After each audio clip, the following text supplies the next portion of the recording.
membentuk kader-kader santri yang kebetulan di sini luar biasa, santri putri semua ya, luar biasa. Bismillahirrahmanirrahim. Assalamualaikum warahmatullahi wabarakatuh.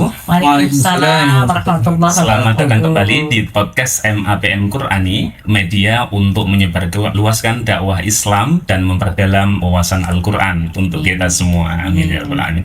Kali ini kita akan kedatangan tamu yang sangat istimewa, yaitu yang pertama adalah beliau Ketua IKPT Cabang Jombang, Gus Manan. Alhamdulillah, selamat datang Gus. Selamat. Di MAPM Qur'ani. Kemudian yang kedua ada yang tidak kalah hebatnya, yaitu beliau Dr. Kiai Haji Khotib Soleh, pengasuh dari Pondok Pesantren Mathoribul Anwar. Ya. Oke, sugeng rawuh Yai. Terima kasih. Assalamualaikum warahmatullahi wabarakatuh. Waalaikumsalam. Di sugeng rawuh di MAPM Qur'ani. Ya, ini adalah sekolah tahfidz perempuan. Nanti kami memohon saran-saran dan mungkin insight untuk santri-santri kami sini. Ya, dan kita juga didampingi oleh kepala madrasah hebat kita, ya, yaitu Umi Hafsatul Maryam, untuk mengawal diskusi kita sehingga nanti bisa ada poin-poin yang bisa kita ambil hikmahnya dan kita bisa jadikan hikmah untuk kehidupan kita dalam sehari-harinya, khususnya untuk para santri. Seperti itu. Baik, tidak lama-lama langsung kita bicara pada poin yang pertama. Karena yang hadir kita tamunya ini dua-duanya adalah semuanya hebat-hebat. Oh, bagus banget. Sangat hebat. Dua poin yang kami sebutkan tadi, yaitu pengembangan lembaga pesantren, kemudian kompetensi santri, dan bahkan kewirausahaannya beliau ini juga memang jago-jagonya. Mohon izin ya, seperti itu. Mungkin kita mulai dari Yai Khotib Soleh. Yai Khotib Soleh barangkali ada diberikan poin tips. Sebenarnya lembaga itu bisa maju itu kalau seperti apa sih, untuk membina santri juga harusnya gimana sih, ya, seperti itu, pengembangannya harus seperti apa? Baik, poin utama menurut saya pengembangan lembaga pendidikan itu pada mutu lulusan. Jadi mutu santri. Ya. Itu yang bisa kita jual. Ya.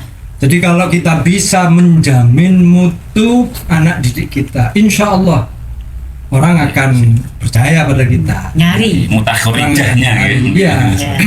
Maka yang harus dilakukan dan jadi concern kita semua para pendidik di sini, bagaimana mendedikasikan diri sepenuh hati, sepenuh jiwa untuk dengan kekuatan maksimal membentuk kader-kader santri ini yang kebetulan di sini luar biasa, santri putri semua ya. Luar biasa. Khusus perempuan. Ini kesempatan yang sangat baik menurut saya bagi para pendidiknya, dan kunci utama terletak pada guru. Maka kalau mau sukses, mau maju pendidikan ini, sekolah ini, madrasah pondok ini, ya gurunya harus keren, hebat. Dimulai dari ustadz atau ustadzahnya dulu, harus berkualitas, maka mereka bisa mendampingi proses berbanding lurus dengan para santri yang juga tentunya berkualitas, seperti itu. Luar biasa Yai. Aspek yang kedua barangkali ini mindset umum ya, ada yang menganggap santri itu hanya bisa ngaji, seperti itu. Padahal kan tidak seperti itu ya Yai. Yang kita ketahui sebenarnya di dalam dunia pesantren itu, kalau kita melihat dari dalam, tidak hanya bisa ngaji, santri itu bisa yang lain-lain. Nah, salah satunya adalah wirausaha. Barangkali bisa memberikan insight tentang kewirausahaan untuk santri atau bahkan secara luas di lembaganya itu ya. Saya kira itu stereotip yang terbentuk atau dibentuk mungkin di masa lalu ya. Tapi fakta membuktikan bahwa santri sebenarnya hebat-hebat, apalagi di dunia kewirausahaan. Karena pada dasarnya santri itu kan dididik untuk mandiri. Dari awal datang ke pondok itu pelajaran pertama yang dia terima pasti mandiri. Nah, kemandirian inilah modal awal, modal dasar dari kewirausahaan. Maka kalau mental mandiri kemudian dipupuk, diasah sedemikian rupa, saya yakin santri-santri kita nanti akan jadi wirausahawan. Pasti bisa. Amin. Cuma memang kita kadang-kadang ya, maaf ya, di antara pengelola pendidikan ada yang ya mudah-mudahan ini semakin mengecil jumlahnya, yang punya mindset dan orientasi bisnis entrepreneur. Bukan, ada sebagian yang kurang baik Itu mempunyai orientasi bagaimana lembaga ini mendapat bantuan, Oh, bagaimana Masya Allah. iya, bikin iya. proposal. Itu sangat tidak baik. Umum Sangat ada yang seperti itu. ada. Nggih. Saya harap mudah-mudahan MAPM itu Tidak, sama sekali tidak. Ustaz, ya. Kita harus Silakan. mandiri dan harus berani mengatakan kita bisa mandiri, bisa membiayai sendiri, bisa mengelola sendiri dari potensi yang kita miliki tanpa bantuan dari orang lain. Alhamdulillah. Nah itu insya Allah mental begitu itu nanti akan menular kepada anak didiknya. Seperti Karena pengelolanya berkeyakinan, bersifat mandiri, bermental mandiri, itu akan mengalir, akan menular kepada anak-anak didik kita. Insya Allah nanti mereka begitu menapaki tahapan berikutnya, Siap, siap. itu akan menjadi calon-calon entrepreneur ya yang handal. Berarti kuncinya di mindsetnya. Ya Kita mindsetnya harus siapkan bersama. bermindset mandiri. Siap. Ya. Ada barangkali salah satu karena bisa menjadi suri tauladan bagi santri-santri kita ataupun alumni-alumni kita itu Yai. Barangkali bisa di-share kisah sukses yang barangkali Yai bisa Mendirikan lembaga pendidikan untuk misalnya. ya lembaga pendidikannya ataupun kewirausahaannya seperti itu Yai. Yang kami alami masih. Ya. Kami berasal dari pelosok desa ya, dari Lamongan, tepatnya di Simo Sungai Lepak, Karanggeneng, Lamongan. Ini dulu ya sampai sekarang disebut Bengawan Jeru. Bengawan Jeru itu lokasi Bengawan yang dalam. ya yang relatif banyak airnya, apalagi musim hujan itu airnya agak berlebih. Bengawan. Iya, Kalau iya. tidak dikatakan banjir. Meskipun demikian alhamdulillah secara bertahap pelan tapi pasti ya kami membangun mental mandiri ini memang sejak dini. Jadi sejak dini kami berprinsip Bismillah dengan kekuatan yang diberikan oleh Allah Subhanahu Wa Taala dan kepercayaan diri kita, insya Allah kita bisa kok membangun lembaga kita dengan mindset dan mental kemandirian. Dan alhamdulillah kemandirian ini setelah kita bangun mindsetnya, perlu diingat, saya kira orang hidup apalagi dalam bisnis, dalam perekonomian itu tidak bisa sendiri. Tidak bisa sendiri. Kita harus sharing, kita harus betul. bekerja sama, Berkolaborasi. berkolaborasi. Iya. Maka ayolah, saya mengajak semua pesantren, semua pesantren. Terus terang kami awalnya itu mengajak kepada pesantren Sidogiri. Situ Situ kiri. kiri. Jangan tahu siapa Ya, Sidogiri. Operasinya betul. sangat maju. Sidogiri, Ya. mental Sidogiri. Mari kita Bisnisnya lihat. luar biasa. Mental Sidogiri itu bilang begini, Pondok Sidogiri tidak ingin dibantu oleh pemerintah. Bahkan Sidogiri itu ingin membantu pemerintah. Itu saya ingat dengan betul. Saya bilang pada kawan-kawan, saya ingin Berarti meniru sesombong itu Sidogiri. ya. Itu mentalnya dibangun. Ya. Tidak ingin dibantu pemerintah, tapi ingin membantu pemerintah. Dan terbukti, ratusan outletnya itu membuka lapangan kerja. Otomatis kan membantu pemerintah mengurangi Pengangguran. Jadi mari kita jalin kerjasama dengan pesantren-pesantren yang ada seluruh Indonesia. Kolaborasi. Apalagi jumlah pesantren cukup banyak dan itu merupakan potensi yang sangat besar. Luar biasa, Masya Allah, insight dan masukan yang sangat luar biasa dari beliau tentang bagaimana mengembangkan sebuah pesantren, dan yang paling penting tadi sudah dibuka mindsetnya bahwa pesantren sangat bisa berwirausaha dan potensinya sangat besar. Luar biasa ya. Dengan kita tambahan lagi Ustazah punya ini. Jadi ada beliau di sini adalah Gus Manan selaku ketua IKPT cabang Jombang. Terpilih kemarin. Selamat nggih. Masya Allah, selamat Gus. Selamat. Terima kasih. Ini sekaligus forum untuk itu, Ustaz, untuk menyampaikan ucapan selamat ke beliau, sekaligus nanti Gus Manan karena pendidik dan pengajar di sini, kiai di sini, dan apa yang disampaikan tadi sama Pak Kiai Khotib Soleh, yang Masya Allah terima kasih rawuhnya di MAPM.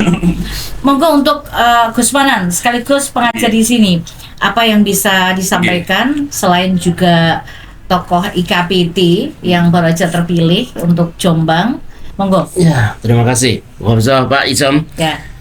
Saya sebagai ketua IKPT belum dilantik, tapi saya tetap berkeinginan untuk memberi maslahat kepada mengantarkan, bukan memberi ya, maslahat dari Allah. Saya ingin menjadi wasilah kemaslahatan kepada semua pihak. Nah, IKPT yang sekarang ini dari ada legacy atau warisan sesuatu visi baru dari periodenya Pak Malik, yaitu IKPT bermanfaat untuk anggota, untuk pesantren dan untuk masyarakat. Jadi tidak berhenti di anggota. Itu yang baru dari warisan terbaru dari Pak Malik itu.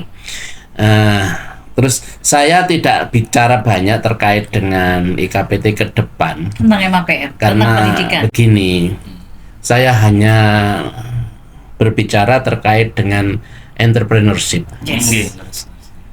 Nanti bicara pendidikan ada kepala sekolah. Pada podcast berikutnya bisa. Saya hanya ingin memunculkan sebuah fakta dan sebuah info bahwa ternyata di Indonesia ada sebuah platform atau perusahaan yang membagi labanya sekian banyak kepada pengguna aplikasi. Nah, begini, ada aplikasi, mohon maaf Pak ya. Ini sekedar info yang sudah saya jalani. Memang tidak terkait langsung dengan IKPT, tapi semoga menjadi inspirasi bagi anggota IKPT dan ustadz-ustadzah MAPM. Ada sebuah perusahaan namanya Metasun. Metasun ini punya aplikasi namanya My Metasun. My Metasun ini fungsinya adalah untuk bayar-bayar online. Nah, uniknya labanya tidak diambil sendiri. Kalau kita tahu Dana umpama ya, pengguna Dana, maka labanya nggak akan dibagi itu penggunanya. Harganya pun sebagaimana di counter. Tapi kalau My Metasun harganya seperti harga kulaan. Nah, terus kemudian labanya dibagikan juga kepada pengguna. Maka pengguna itu mendapatkan cashback. Jadi umpama begini gambarannya. Token listrik 20.000, maka pengguna membeli dengan harga 19.999, dapat cashback Rp100. Nah, kemudian uniknya lagi laba sekitar laba ada laba 1.500 untuk perusahaan gitu ya. Itu pun masih dibagikan lagi kepada pengguna dan orang-orang yang mengajak atau mengenalkan kepada pengguna tadi. Umpama ya, ada pengguna C transaksi, maka C dapat harga murah, terus kemudian dapat cashback, terus kemudian yang di atasnya A, B, C, D, E, F, G, H, itu HI itu dapat, mereka masing-masing dapat 20. Jadi konsepnya begini, kalau umpama wali murid memakai aplikasi ini dan sekolahan sudah mengambil salah satunya, bendaharanya mengambil sebagai posisi 1 titik ya, maka kemudian wali murid ini mengambil posisi di bawah atau disponsori oleh 1 titik bendahara. Maka setiap mereka transaksi, maka bendahara ini selalu dapat. Nah, ini bisa dimanfaatkan. Tapi di bawah bendahara bisa saja guru-guru. Wali murid bisa di bawah guru-guru. Maka ketika wali murid ini siswinya sudah pulang, mereka tetap kontribusi kepada sekolahan atau kepada guru-guru dan sekolahan. Ini menarik untuk ke depan. Jadi istilahnya kita nggak mikir nyari customer di luar, customer di sekolahan pun sudah ribuan nanti, semakin berkembang. Itu saja yang jadi tidak ada yang dirugikan, tapi semuanya yang biasanya diambil untungnya itu oleh counter, biasanya diambil untungnya oleh server, biasanya diambil untungnya oleh perusahaan penyedia aplikasi bayar-bayar online, sekarang dibagikan kepada guru-guru dan bendahara. Terima kasih, itu saja. Tetapi bisa saja nanti ngobrol-ngobrol dengan Yai Khotib dan saya di waktu yang lain. Terima kasih sekali. Intinya pertemuan ini luar biasa. Tadi ini sama sekali tidak disangka, tapi ketika kita mendapatkan tamu istimewa, rasanya kok wah, kita tidak cerdas kalau tidak mudah berada di sini. Semoga apa yang diberikan oleh panjenengan Yai Khotib Soleh, pengurus presidium nasional di KPT sekaligus kiai, tokoh pendidikan, terus entrepreneur, bisa memberikan inspirasi banyak untuk pengembangan lembaga kita ya dalam banyak sisi, Ustadz. Tadi banyak hal yang sudah beliau sampaikan, di antaranya adalah madrasah itu harus mandiri, santri harus mandiri. Itu hal yang sangat penting. Madrasah jangan bergantung sama sumbangan. Maksud saya kita harus berkembang dengan baik dengan berbagai upayanya gitu. Kita harus bisa berkembang dan menjadi mandiri. Itu akan mengalir sedemikian rupa menjadi sebuah pembelajaran untuk kita semua seluruh keluarga besar MAPM Qurani. Kemudian dari Gus Manan, kita juga harus berwirausaha. Kalau wirausahanya jalan, insya Allah semuanya sejahtera. Dari mulai guru sampai anak-anak dengan berbagai macam ikhtiarnya. Kita bisa belajar dari apa yang sudah beliau laksanakan. Berkah untuk MAPM hari ini. Terima kasih rawuhnya. Insya Allah semua hal yang disampaikan kita akan note, kita akan kembangkan, akan kita gunakan, manfaatkan untuk pengembangan MAPM Qurani. Semoga visi madrasah tercapainya generasi Qurani berprestasi dan berwawasan global sesuai yang dikersakan beliau adalah tadi harus mutakharijatnya yang bermutu. Insya Allah semoga itu akan menjadi kenyataan. MAPM milik kita bersama. Alhamdulillahirrahmanirrahim. Terima kasih pembicaraan yang luar biasa. Tentunya jangan lupa tidak hanya satu ini segmennya lagi, ada lagi segmen-segmen berikutnya. Nanti kembali lagi ke podcast MAPM Qurani.